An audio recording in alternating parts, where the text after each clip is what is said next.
সেদিন পাহাড়গুলো ধূলিকণার মতো বাতাসে উড়বে, আকাশ টুকরো টুকরো হয়ে যাবে, নক্ষত্ররাজি খসে খসে পড়বে। এই বিশাল পাহাড় পর্বতমালা সামান্য তুলার মতো উড়তে থাকবে। বলছিলাম কিয়ামত দিবসের কিছু ভয়ঙ্কর বর্ণনার কথা। সম্প্রতি নেপালের উপর যেন ঠিক সেই কিয়ামতের প্রলয় নেমে এসেছে। নেপালে হয়েছে ভয়ঙ্কর ভূমিধস বা পাহাড়ি ধস। সেই ভয়াবহ দৃশ্য আপনারা অনেকেই দেখেছেন। অগণিত মানুষ ওই দুর্যোগের কবলে পড়েছেন। এখনো উদ্ধার কাজ চলছে। ইতিমধ্যে ৩০০-র অধিক মানুষ নিহত হয়েছে, তার খবর পাওয়া গিয়েছে। ওই সকল মানুষের জন্য শুভকামনা করছি।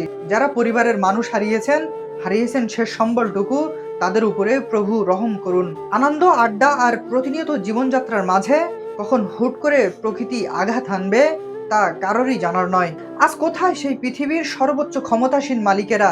কোথায় ধনী, জ্ঞানী আর নিয়ন্ত্রণকারীরা, যারা প্রকৃতির মাত্র ৫-৭ মাত্রার ভূমিকম্পকে মোকাবেলা করতে পারে? এই সুন্দর পৃথিবীকে কাটছাট করে আপন মনে সাজানো সেই সব শিল্পীরা আজ কোথায়? প্রিয় মানুষেরা, এই ঘটনা থেকে আমাদের শিক্ষা নেওয়া উচিত, সতর্ক হওয়া উচিত।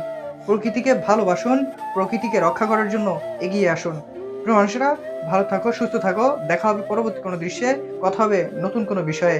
দুর্যোগ কবলিত মানুষের জন্য দোয়া প্রার্থনা করুন।